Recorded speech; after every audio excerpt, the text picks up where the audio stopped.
Okay, good afternoon, everyone, and welcome to this Friday afternoon session, preparing for your Spanish property purchase. So we're going to be giving you some top tips about things you can do before you actually come to Spain and find that property. And I'm joined today by my colleagues, Isabel. Hello, Isabel. And Patricia. Hello, Patricia. And Patricia is wearing a very special t-shirt today because it's the day of Andalusia on the 28th. So she's got a t-shirt with Blas Infante on there, who's a famous Spanish writer. Okay. So, Milo in Spain, we act for clients buying, selling and inheriting property and doing business all over Spain. And we have offices up and down the country. We get a lot of clients contact us and they might be with an estate agent at the time and they say to us, we found a property, the agents have asked us to pay some money over, shall we do that?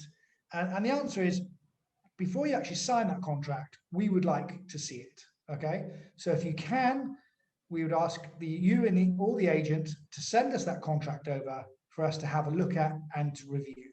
Typically, we can subject that contract to you maybe wishing to carry out a survey, you want a mortgage, if there's going to be a delay because you might be selling a property in your home country, or for whatever reason.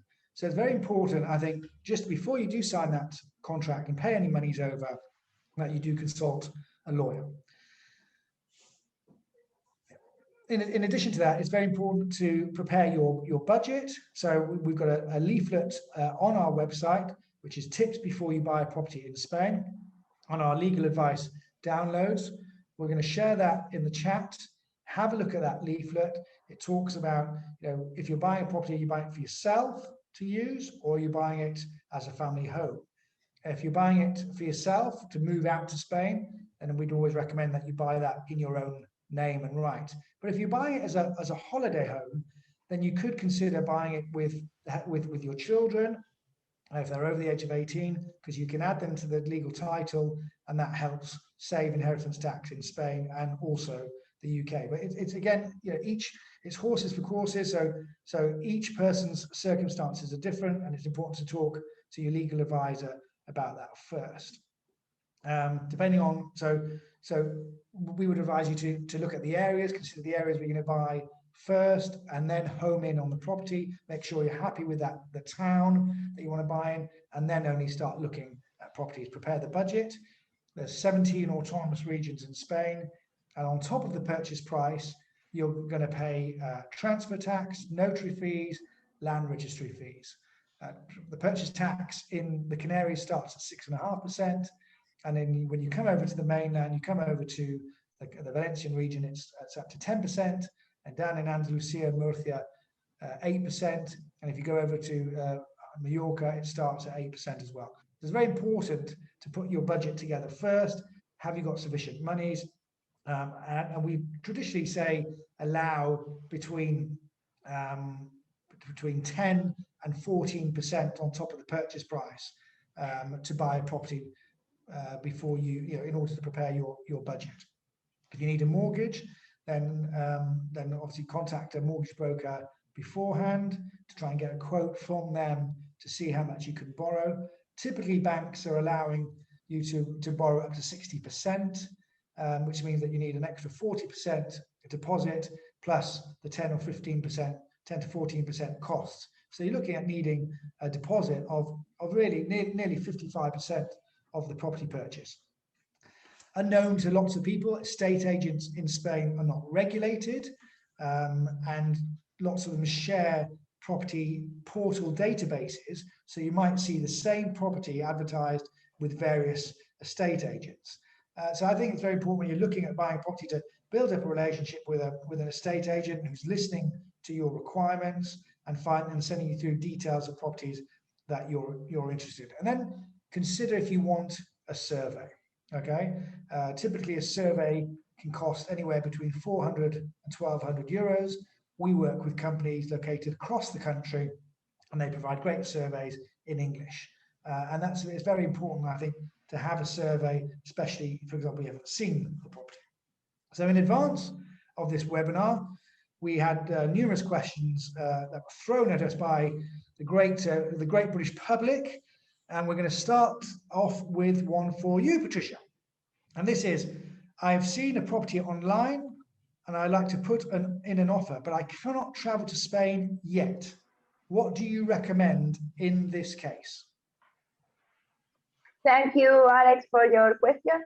Well, actually, it's something that it has been asked many times in the last month to me, because there are a lot of clients that they are searching for properties online, and they find like good properties, they like, good offers as well. But at the moment, they cannot travel to Spain to visit the properties in person. So in all these cases, I always recommend the clients to arrange a video call with estate agents, so they can see the property as it is at the moment. Sometimes the pictures may be quite old and are not accurate with how the property is at the moment. So always having a video call with the estate agent is good. And also, as you have said before, having a survey, I think it's highly advisable if the clients cannot visit the property and inspect the property in person. So these two things, that will be the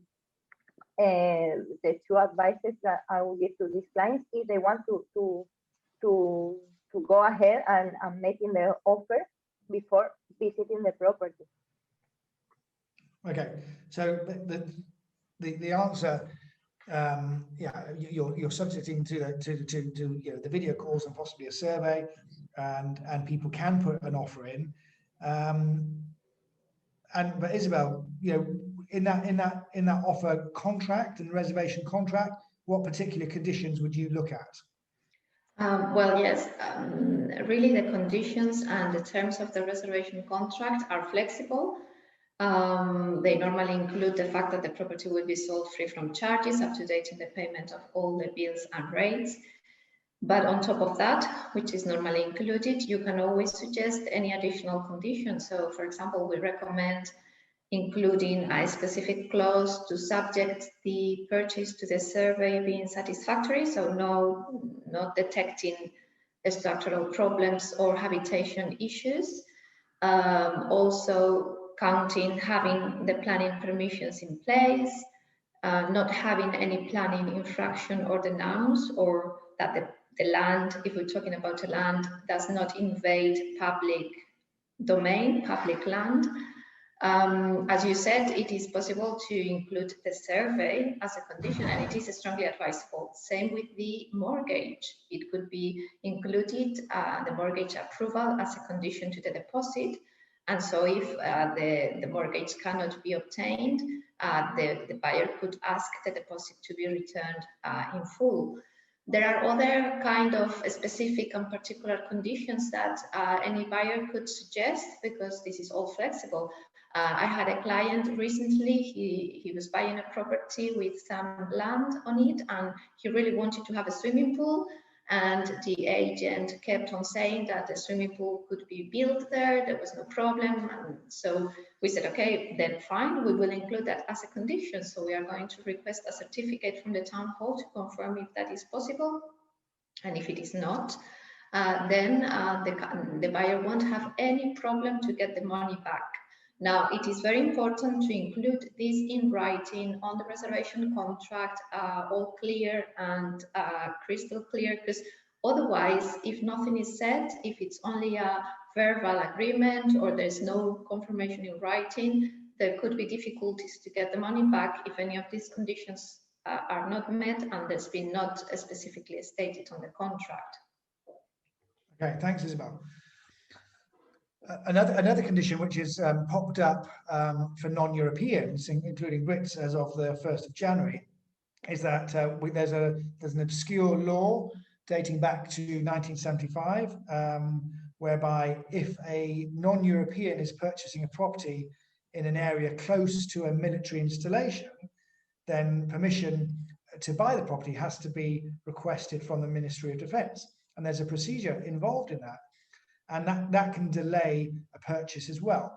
So when you're talking to estate agents, especially, for example, in the Cartagena, the Alcaidesa, Cádiz area, some areas near Torrevieja in Orihuela, and other places close to military installations, ask the estate agents if you would require permission from the military to purchase this property.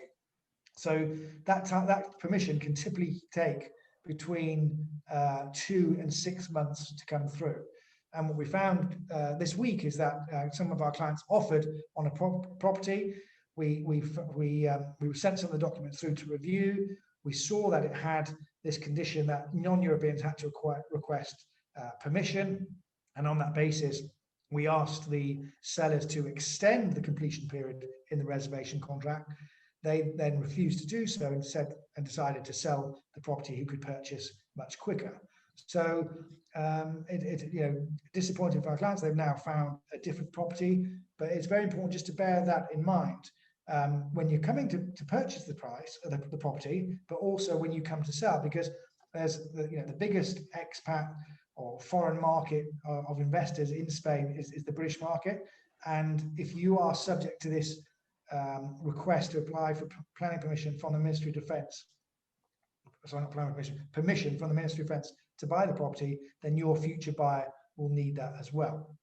So, Patricia, another question was, do I pay the reservation deposit to the agent, to the vendor, the builder, or can the lawyer pay it? So that's to you, Isabel.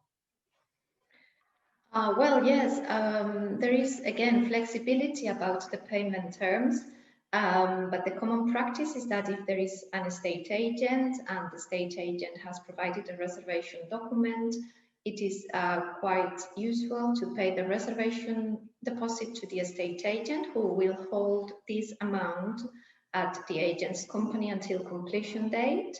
However, if there is a lawyer representing the vendor, it is also very typical to pay the reservation deposit to the lawyer. And finally, if there is no lawyer, it's true that many vendors will want to have the deposit at their account, because for them it's more reassuring and it shows more commitment from the buyers. In fact, it is true that we typically find that if the vendors are Spanish, they do not usually instruct a lawyer to represent them throughout the sale. And they normally request that the deposit is paid to them, which is fine, as long as there is a reservation contract and all the terms related to the conditions that we were talking about are reflected on this contract. So it is flexible, but what needs to be confirmed is that the conditions are stated on the contract. And most importantly, Alex, I would say, if the reservation deposit is going to be paid to the agent, it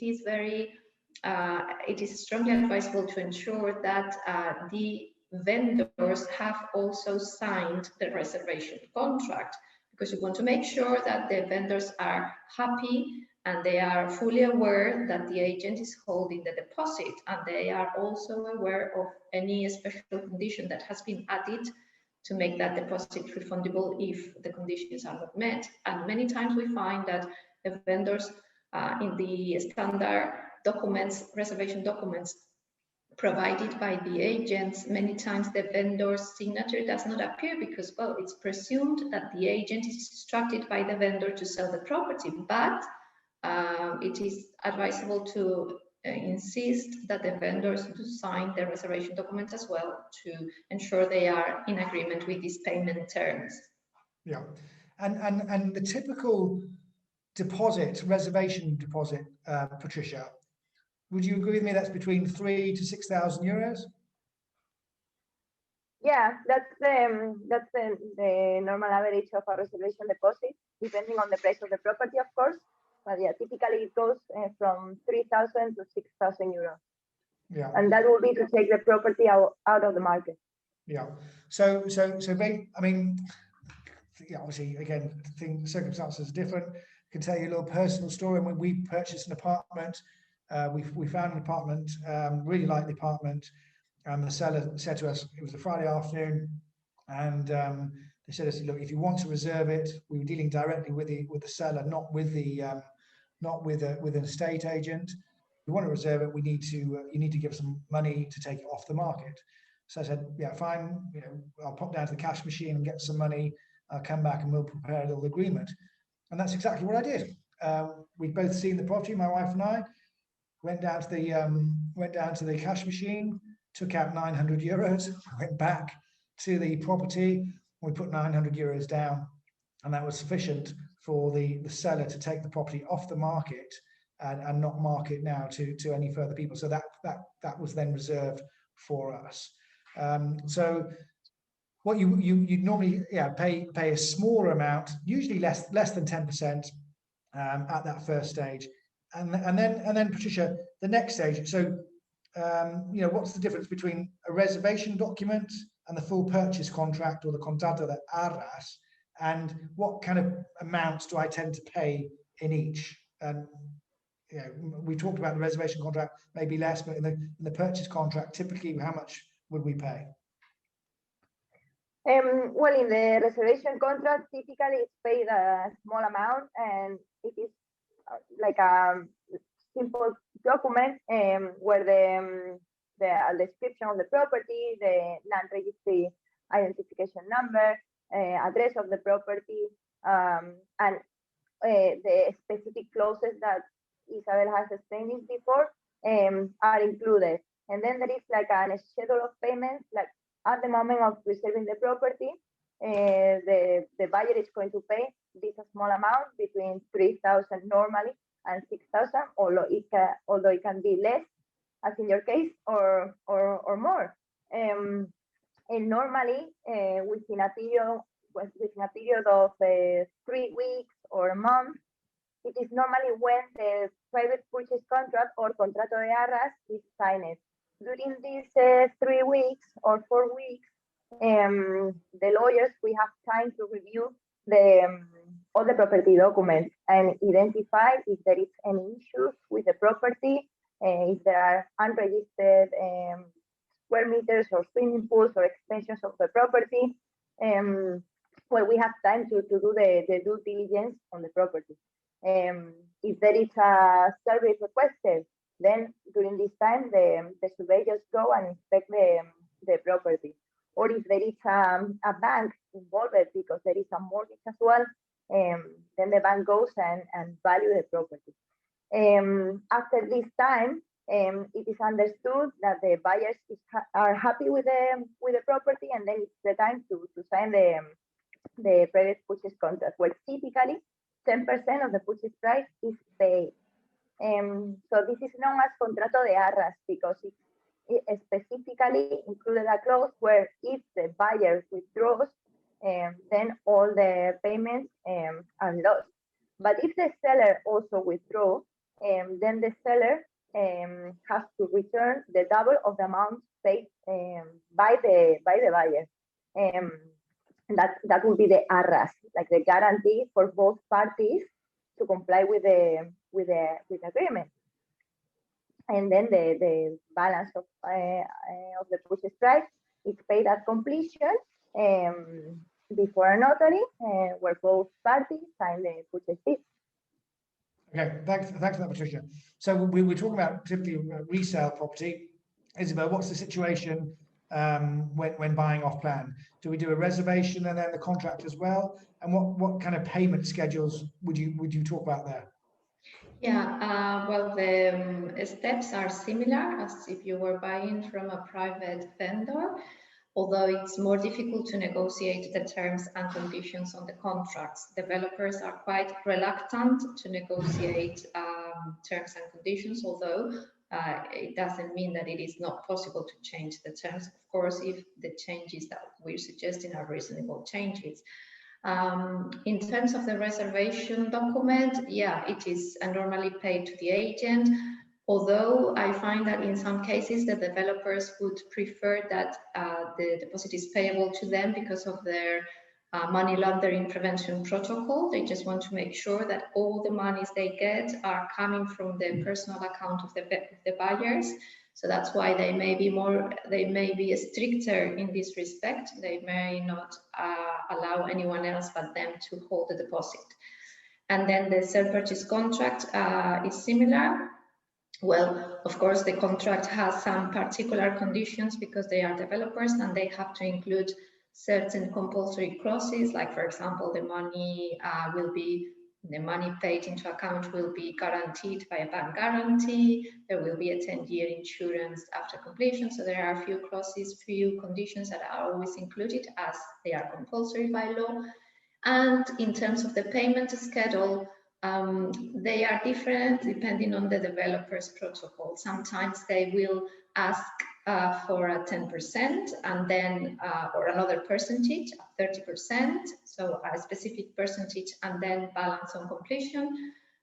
In some other cases, what they suggest is a schedule including installments, which will be depending on the construction stages. So for example, they would put X number of payment installments and they will be due when certain stages of the construction have been reached. But it's quite normal to have the percentage and then the final balance on completion. As I said before, it is possible to suggest changes and different payment schedules, but sometimes they are reluctant to agree to that. In case of extras that may be that the buyer may want to add during the construction process, the extra cost will be usually paid on completion, as well as an additional value to the purchase price that will be paid when the said purchase deed is signed on completion. Okay, thank you.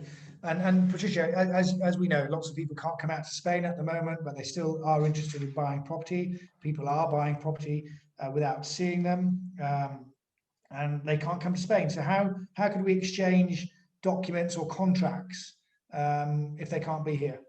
We are used to exchange the contract by email. So one of the parties, normally the seller, signs the contract in all pages. Before that, we have received a copy of their passports.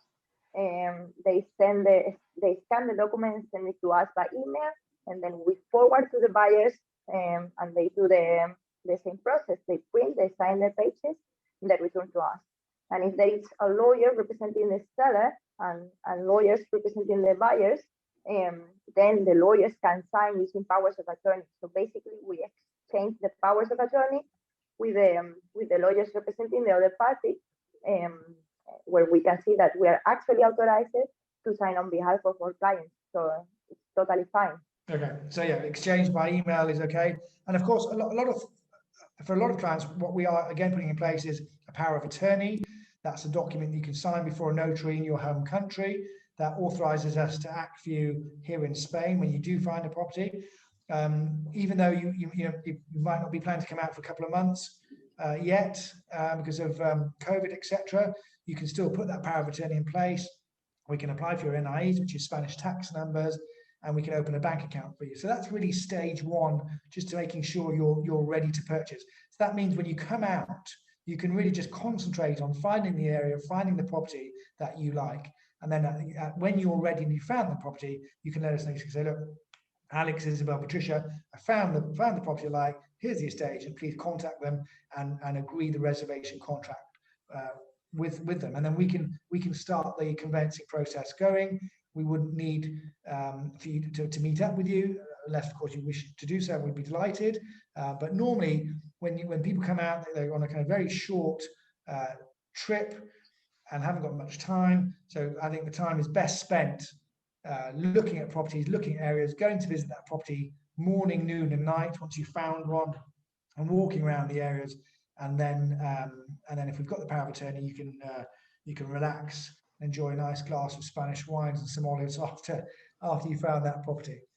So another question we've had through Isabel. My father-in-law has passed away. He was in the process of buying a property in Almeria. He had a contract signed and had paid 10%. What happens now? Are the beneficiaries under the obligation to pay the balance and to complete the purchase?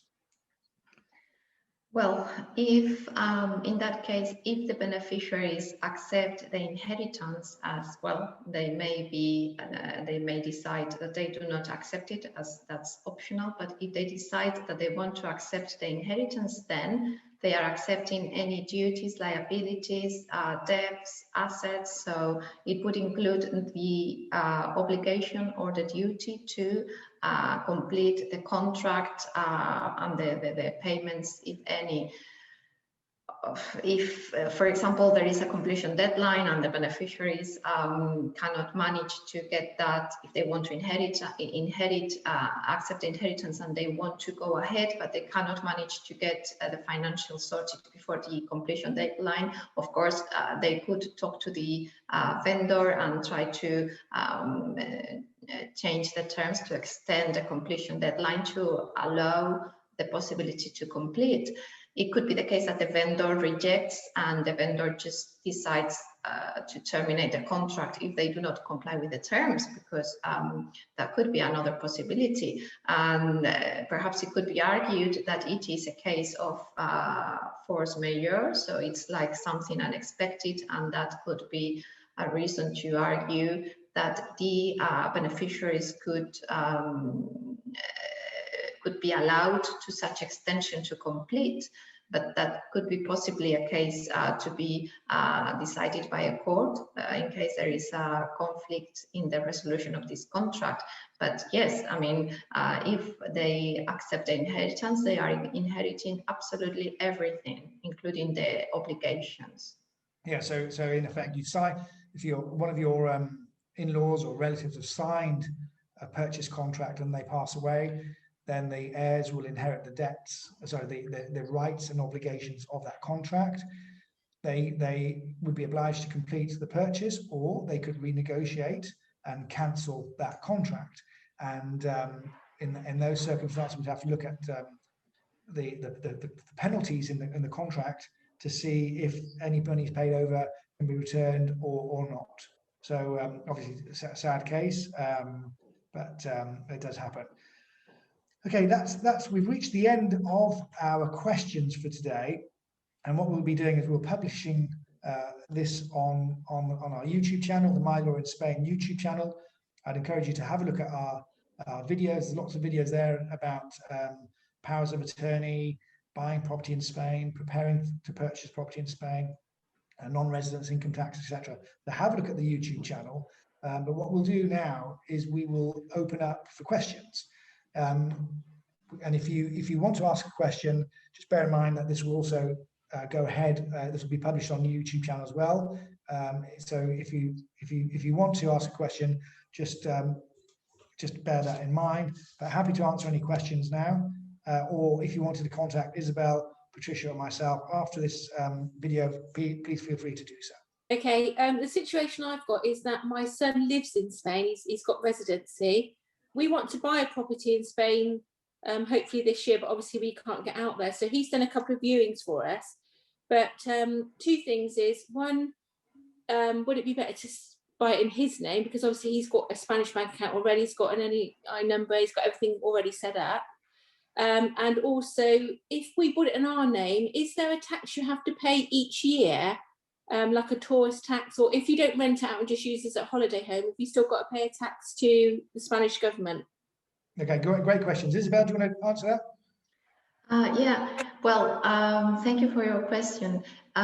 In what regards buying the property in his name as a possibility, that could be a possibility. In fact, you can buy it in joint names together with him, or you can buy the property in his name and then you can have the life interest, what we call usufructo, which would allow you to use the property for life. So he would be the legal owner from day one, but you would have the right to use it and he could not then sell it unless you accept it specifically. So there are several possibilities in terms of the purchase options. And in fact, it's good to get that clarified at that stage, because then if you buy, for example, in your names and then you want him to own the property, changing the names is not a straightforward process and there would be costs. So it's good to know, to have it clear before completion. In fact, he could reserve the property into his name and then you could complete it in your names. So the key question is who completes the property, no? Who would sign the title deed on completion?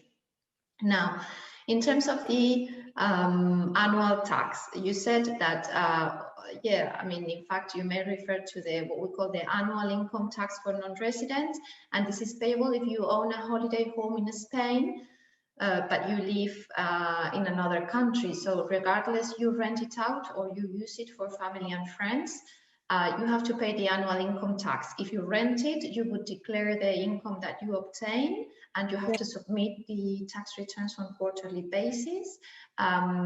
You can deduct, or at least you could deduct until January, the cost related to the maintenance and so, but if you're based in the UK now, unfortunately, that is not a possibility because that was only for European Union residents. But anyway, if you do not rent it out, then what you declare, even if you do not get an income, but the tax office would consider that you have a presumed income there because of the fact that you own the property. And so you have to calculate the tax on the basis of the property rateable value, what we call valor catastral, and that is normally it's not as high as the market value. It's normally much lower than that. But still, you have to pay this annual income tax. It is a self-assessed tax, so the tax office won't be notifying you the payment or won't be asking you for the payment. It's something that you need to remember every year.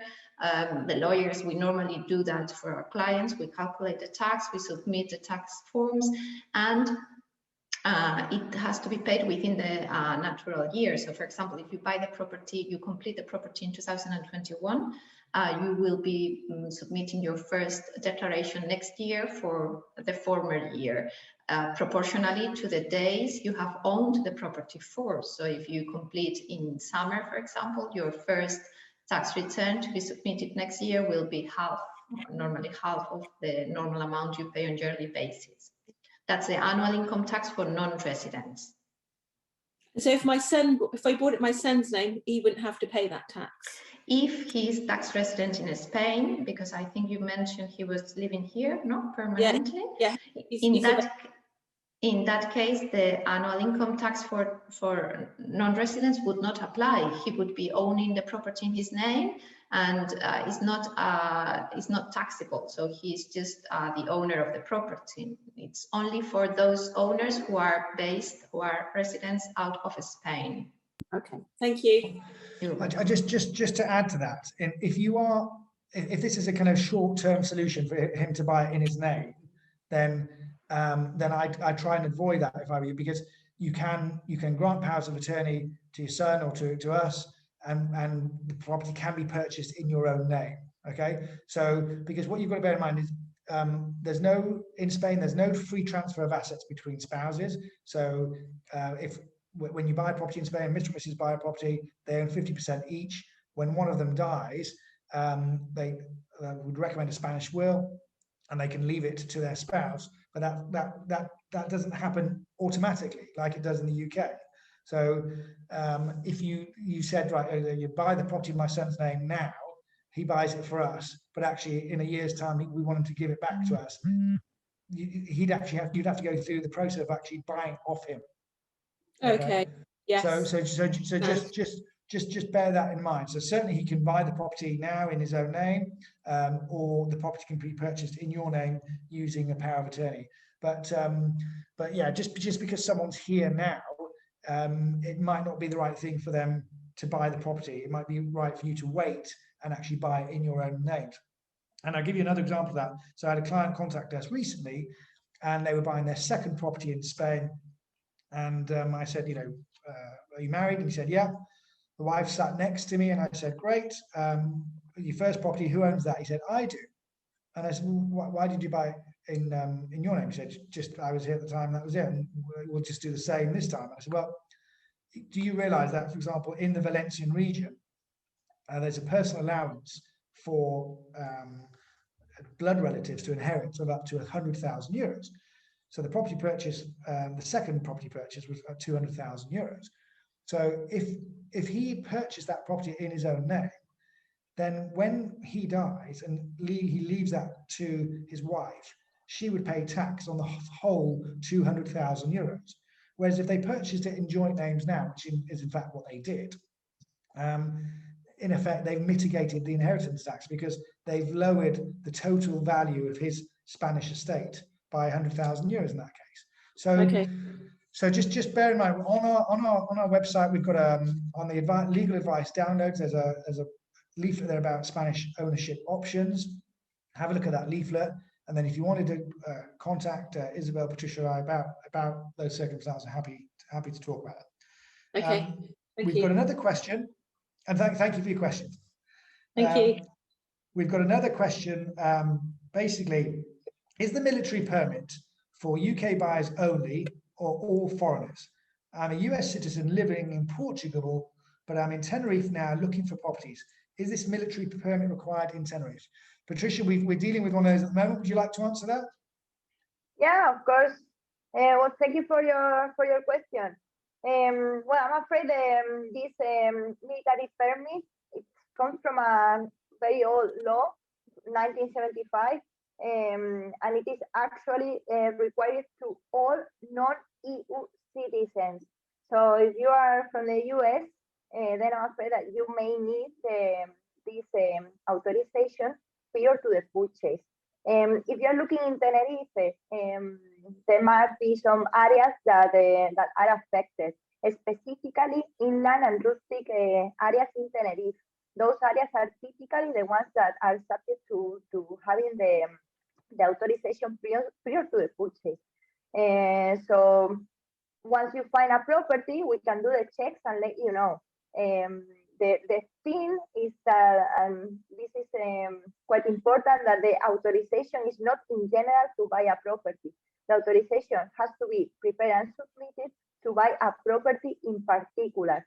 So it will be as and when you find the property that you want to buy, when you have to request the authorization to the Ministry of Defense, and the Ministry of Defense will grant you the authorization to buy this property in particular. Bear in mind that there are some requirements or some documents that you can start collecting from now to be prepared. That will be your criminal records certificate from the US, and that document must be stamped with a stamp with the apostille of the Hague. And then in Spain, it can be translated with a strong translation. So you can start getting prepared if you already know more or less the area where you want to buy, and if that area in particular is affected by this law. Okay, thank you. And does the estate agent usually know that, which areas are affected? It depends.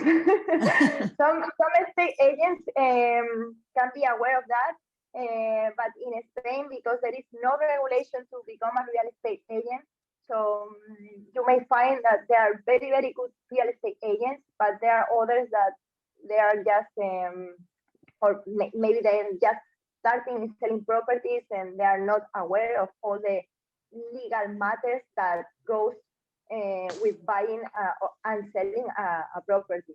So it's difficult. Some of them will know, and some others, maybe it's the first time in their life that they hear about the military permit. Okay, thank you. Thank you so much.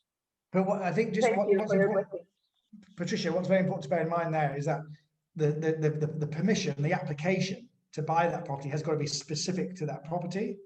And of course, we need the criminal record certificate stamped with the apostille up front.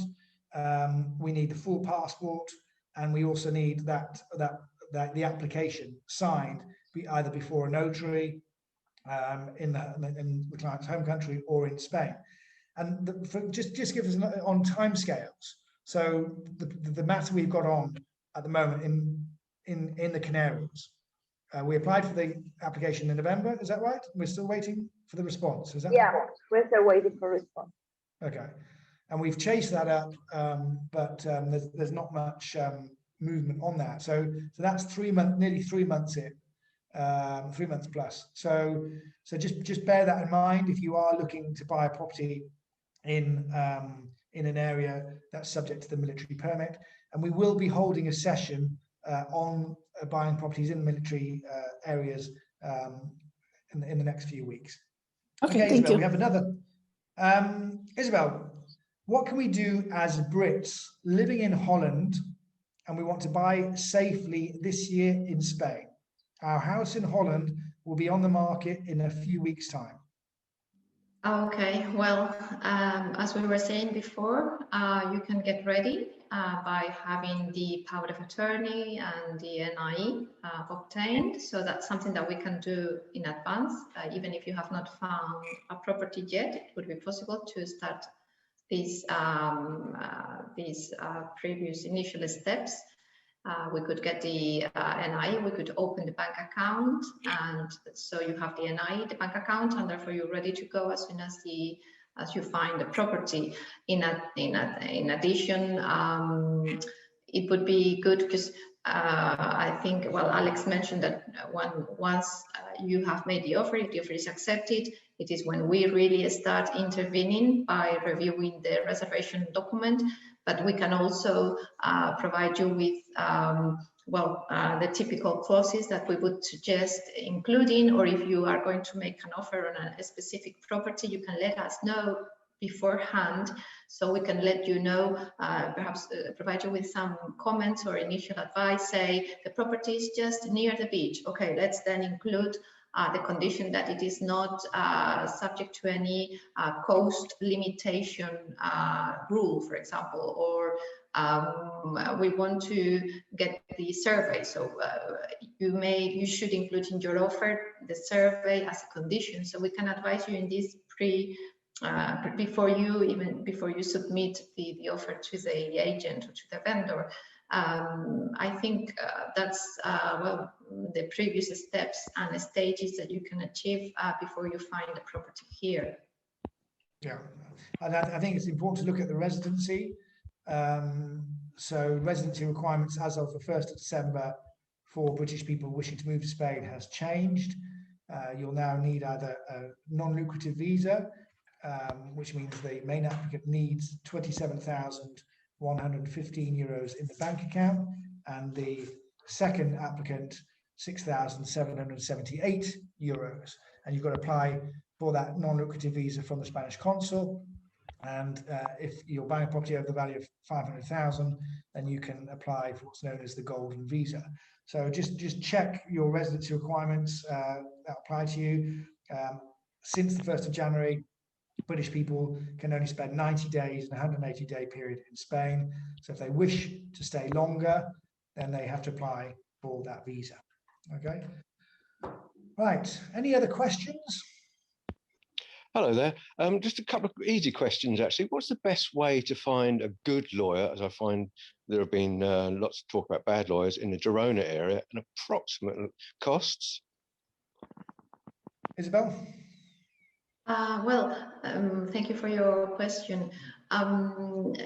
What we normally advise, it's good to approach local lawyers or law firms that could cover the whole of Spain, as for example we do. We cover the whole of Spain. We do not have specifically an office in Girona, but we have local lawyers in that area. So we deal with the purchase, we deal with the paperwork from where we are, from our head office, and then we have our local lawyer who would be attending on completion.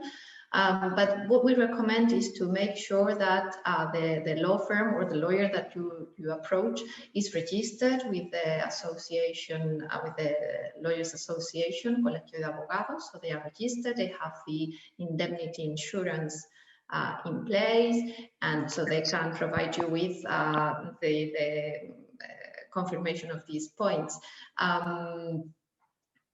In terms of approximate costs, it depends, but it's true that it's quite standard for the, well, I'm presuming that you're thinking about buying a property, or is there any other legal services that you would request? No, it's just a straightforward purchase in cash of an apartment for around about 200,000. Okay, so it's quite a standard to have as a legal cost to assist with the property purchase 1% on the purchase price. In our case, for example, we offer a minimum of 1,500 euros plus VAT. We do not charge other services except of Spanish will, which is a separate service, and also dealing with the utilities, the change of the contracts and set up utilities into the buyer's names, which we also provide as a separate service. But we do not charge, for example, separately for preparing the power of attorney, which some lawyers would do. So that would be included in our conveyancing package. But it's flexible, so you could find that other law firms may offer different terms or may be prepared to negotiate their fees, no? But that's more or less the standard. Okay, and just approximately how long would a cash purchase take? Well, normally the minimum would be, there's not like a fixed time, there's not a regulation on that, but in our experience, it's minimum could be, well, 3-4 weeks, normally from 3-4 weeks to 5-6 weeks.